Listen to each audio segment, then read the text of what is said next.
Olá, amigo e amiga internauta. Seja bem-vindo ao programa Espaço Interativo, realizado pela Associação dos Divulgadores do Espiritismo, em conjunto com a TV Web Luz. Hoje estamos com a Cida Quintal. Seja bem-vinda, Cida. Obrigada. E nós queremos hoje... Bom, nós sempre falamos nesse programa sobre o cotidiano do nosso centro espírita ou do nosso movimento espírita. E hoje não será diferente. Cida, eu tenho escutado algumas palestras e às vezes, não sei se é uma impressão minha, mas às vezes eu vejo algum palestrante falando do nosso planeta de provas e expiações. E às vezes eu tenho a impressão que eles estão falando como se fosse um planeta, aquela coisa do vale de lágrimas, estamos aqui para sofrer. Não sei se é uma impressão minha. Aí eu gostaria que você também falasse das suas impressões nesse cotidiano do movimento espírita que você tem. O que você acha? A impressão que dá é essa mesmo, né? Que a gente está aqui para um vale de lágrimas, para um sofrimento. Mas se a gente for ver lá no Livro dos Espíritos, o nosso planeta está na segunda categoria, né? E está passando para a terceira. De baixo para cima. De baixo para cima. E eu espero estar aqui na terceira. Você também? E o pessoal lá em casa também. Então, o que significa isso? A gente tinha um mundo primitivo antes, né? O planeta passou por isso. E depois, o mundo de provas e expiações, que é o que a gente vive hoje. Então, a parte intelectual, ela teve um avanço, e com isso a gente alcançou essa nova categoria. Mas a gente precisa ajustar também as questões das leis morais, né? Que a gente, olhando para o mundo hoje, dá para a gente perceber o que foi que ficou para trás, o que evoluiu mais, o que cresceu mais. Então eu vejo isso, eu vejo essas duas coisas que a gente precisa equalizar. Cida, eu fico imaginando, né, que nós estamos então num planeta de segunda categoria. Primeira categoria é primitivo, segunda categoria é de provas e expiações. E o planeta lindo do jeito que é. Né? Mas assim, provas e expiações, o que seria provas? O que seria expiação? Para que o nosso internauta possa entender, segundo a visão da doutrina espírita. Então, a gente teve vida, nós tivemos vidas, tivemos oportunidade de vivenciar muitas coisas a gente conseguiu aprender, vamos dizer, nessa escola, e muitas coisas ficaram, né, para que a gente pudesse retornar outras vezes e fazer esse aprendizado. Eu prefiro enxergar, né, o planeta uma escola, né? Tem gente que fala de hospital, que fala de um monte de coisa. Eu acho que é um pouquinho disso também. Tem as nossas mazelas da parte física, que a gente tem que dar conta também. Mas é uma escola, é um aprendizado. Então, coisas que a gente fez e que deixou para trás, que não ficaram bem aprendidas, a gente vai viver de novo, vai vivenciar outra vez para corrigir as questões morais, para corrigir as questões emocionais e para corrigir também as questões físicas, de saúde, que é um resultado daquilo que a gente faz com a nossa emoção e com a parte moral nossa, né? Você falou de escola, né? Eu costumo, quando eu falo de planetas de provas e expiações, eu até uso a ideia do aluno. Sabe o aluno que vai fazer prova? Aí você tem duas categorias de alunos. Um que estudou e outro que não estudou. E aí o que vai acontecer quando ele estiver lá na sala, diante da prova? Aquele que estudou vai estar tranquilo. O tempo, vamos supor, uma prova de 1 hora, vai ser 1 hora realmente, ou talvez para ele seja bastante rápido. Aquele que não estudou, por sua vez, quando ele estiver fazendo a prova, né, sabe aquela coisa que o tempo nunca passa? É imenso, que né? Parece que a coisa não vai e tal, o medo, todas aquelas sensações. Eu acho que provas e expiações é muito mais uma sensação nossa diante de uma situação do que a própria situação. Você vê mais ou menos assim? Bacana isso, porque como que você encara uma prova, né? Se você estudou, usando esse seu próprio exemplo, né? Você vai lá e vai fazer o melhor que você sabe, porque você se preparou para isso, né? Então, a gente vem para a vida física e vai fazer o melhor que a gente pode. vai dar o melhor de si. E uma outra coisa que sair fora, que destoar, a gente vai compreender que vamos precisar estudar mais. Então vamos precisar vivenciar mais. E as expiações é aquela coisa que você não se prepara, que você fica meio que emperrado, vai mesmo meio que, sabe, no empurrão. Então a gente vai travando, a gente vai travando. E o que acontece geralmente com esse aluno que não estuda é que ele reclama do professor, ele reclama dos amigos do grupo, ele reclama do diretor da escola.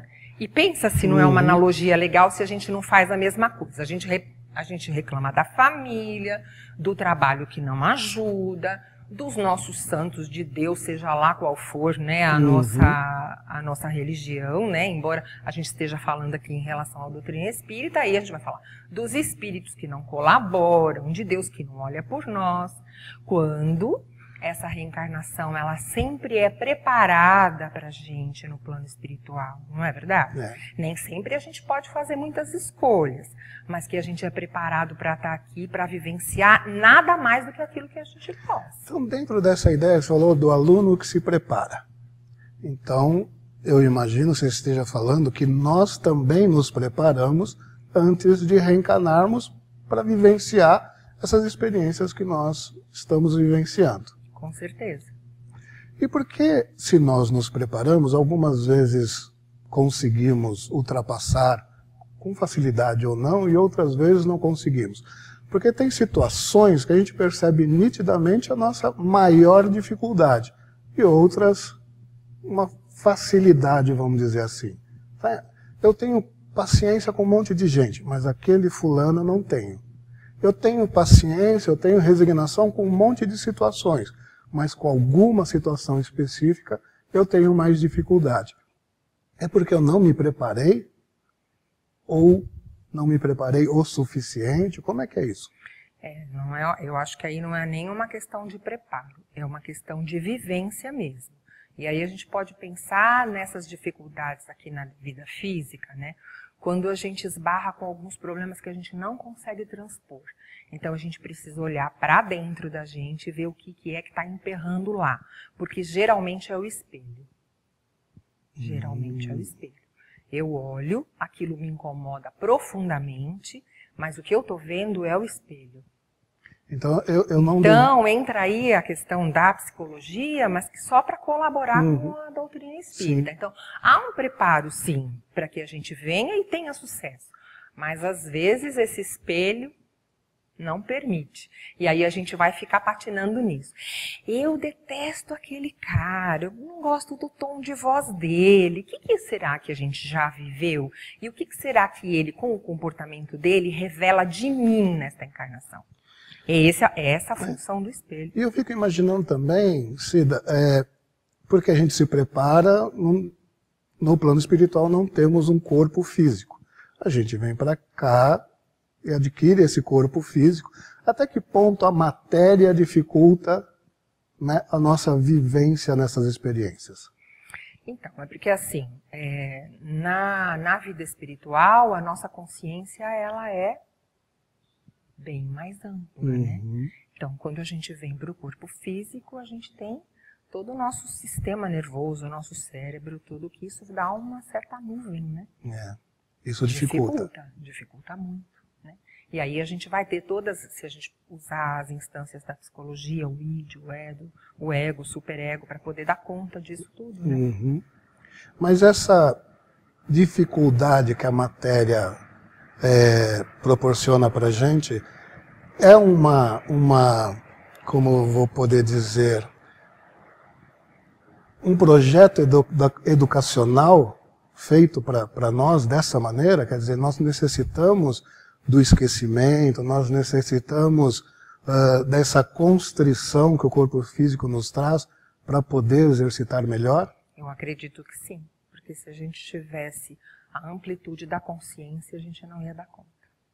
Cida, quando eu falei do que a matéria pode exercer de influência sobre o espírito, eu estava lembrando, por exemplo, que a nossa próprio judiciário, ele dá atenuantes à mulher quando ela está na TPM, que ela agride o marido, que ela... enfim, né? Porque ele já entende, a justiça já entende o quanto os hormônios podem influenciar, né, nos sentimentos, nas emoções e nas atitudes do ser humano, no caso, estou falando da mulher. Né? Então, é nesse sentido que eu estava querendo te dizer que a matéria nos influencia muito. Por exemplo, nós às vezes ficamos no inverno mais parados, mais depressivos, no verão um pouco mais alegres. Então a gente percebe que a matéria, o ambiente que nos envolve, tem uma grande influência. E aí, por isso que eu te perguntei se isso faz parte do processo educativo da espiritualidade para conosco. Então, até um pouquinho mais, não digo difícil, mais complicado, mais trabalhoso, para que a gente consiga fazer as coisas aqui da maneira mais adequada. Você concorda? Pode ser, mas a gente precisa ter um certo cuidado em relação a isso, principalmente em relação à mulher, né? Porque aí ela sai socando o marido por causa de um período de uma explosão de hormônios. Sim. Então a gente também precisa imaginar que num ser humano normal e equilibrado, né? Um ser humano feminino e equilibrado, ele pode dar conta. Então é porque já existe alguma predisposição também de algum transtorno por trás disso que precisa ser olhado. Senão fica uma coisa muito simples assim, aí as mulheres vão atacar. É verdade, você tem razão. Uma outra coisa que a gente ouve também é falar do sofrimento, né? Claro que a gente não pode, até porque nós estamos num planeta de segunda categoria, e que tudo que nos envolve como espíritos imortais que somos é matéria, a gente não pode achar que a gente não vai sentir dor, que a gente não vai ter sofrimento. Primeiro assim, você faz alguma distinção entre dor e sofrimento? Ou são sinônimos? São sinônimos. Ou o sofrimento ele é mais pesado do que a dor? A gente coloca uma carga emocional maior aí? Uma vez eu ouvi, até acho que foi o Éder Fávaro que falou, que dor, até porque nós estamos em contato com a matéria, é inevitável.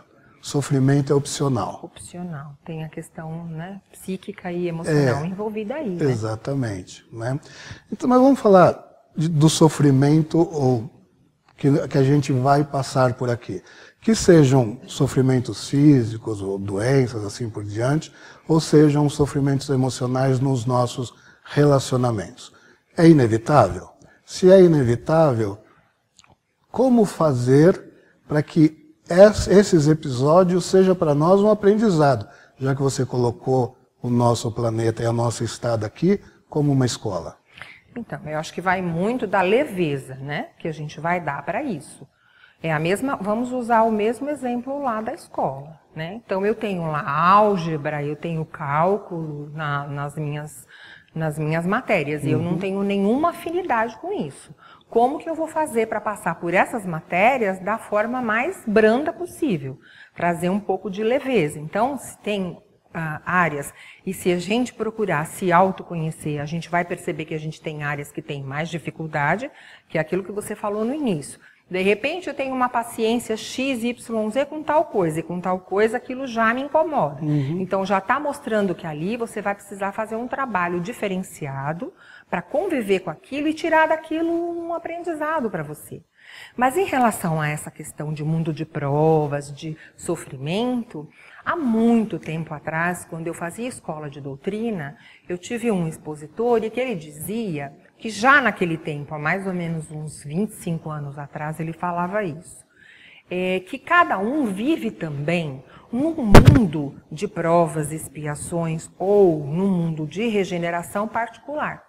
Porque a próxima categoria, né, para a qual a Terra vai entrar e a gente espera estar aqui de volta, né, é o mundo de regeneração. Né? Então é um mundo onde a gente vai praticamente equalizar as últimas coisas, mas a gente já vai ter um sentimento diferenciado, a gente já vai ter um sentimento de compaixão, de você compartilhar com as pessoas de uma forma diferenciada. Não naquela coisa do toma lá da cá, o que é que eu tenho para aprender, mas o que eu posso dar, mas se eu não receber nada, então eu também não dou. Então, eu acho que seria legal a gente deixar essa mensagem também para as pessoas, porque muitos de nós já vivem nesse mundo particular de regeneração. É verdade. Né? Até agora, falando provas, expiações, regeneração, para o nosso amigo e amiga internauta entender, o que caracteriza um mundo de provas e expiações, o que caracteriza um mundo de regeneração? Porque o planeta é o mesmo, então não é o planeta que vai mudar.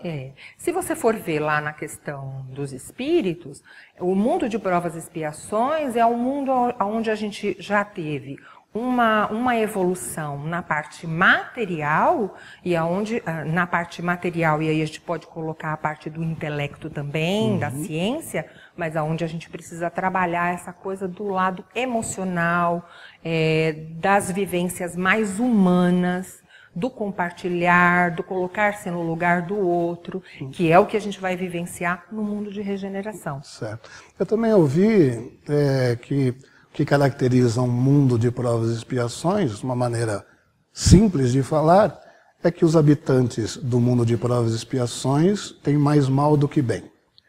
E aqueles que estão no mundo de regeneração têm mais bem do que mal. Quer dizer, então, que a gente vai perceber que nos dois tem o mal e tem o bem. Tem o bem, né? E aí a gente vai perguntar, mas o que é mal e o que é bem? Porque eu e você poderíamos até pensar diferente do que seja isso.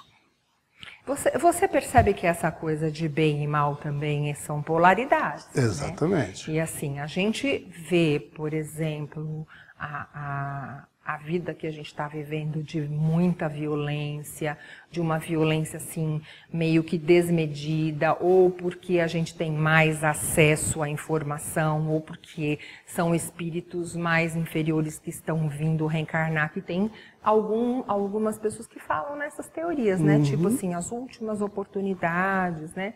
De vir para o planeta antes dele passar pra... né, de categoria. Então é aquela coisa assim mais visceral, né? Aquela maldade mais visceral que não se importa com o sofrimento do outro. Né? Mas também seria importante para nós, porque ao mesmo tempo, vendo este mal no meu quintal ou na frente da minha casa, e não do outro lado do planeta, dentro da minha casa também, vai me despertar para querer alguma coisa melhor. Porque quando o escândalo está muito longe, às vezes a gente fica meio que dormindo, né? Quando ele está um pouco mais perto, que aí está mais perto da minha pele, aí eu tenho essa oportunidade de acordar. Isso, acordar, e se estiver dentro da minha casa, eu vou, então, ter esse sentimento de compaixão e de compreensão. O que é que está acontecendo aqui? O que eu posso colaborar nisso? Essa coisa do bem e do mal, eu também penso assim. Vamos ver se você concorda comigo. Tudo ou foi criado por Deus, ou Deus permite que alguém crie, que as coisas aconteçam, né? Se Deus é perfeito, Deus só poderia criar ou permitir o bem. Então, o que eu entendo por mal seria a ausência do bem. É como a luz e a sombra, Como a né? luz e a sombra, né? E aí você vai ter vários, agora, tons de cinza que tem aí, né? Quando a gente não tem luz, a gente tem sombra. Quando a gente não tem o bem, a gente tem o mal. Exatamente. Então, na verdade, assim, quando eu não estou fazendo o bem, porque aí a gente vai ver que a gente tem muito ainda o que pensar sobre o bem e o mal, e que, na verdade, eu tenho que começar a procurar fazer o bem para mim mesmo, o bem para o meu próximo mais próximo, mas o bem também no sentido de auxiliar para que esse planeta se torne realmente, com a minha participação, um mundo melhor. Que vocês, exatamente, que vocês pensem sobre isso como nós aqui estamos pensando. Muito obrigado.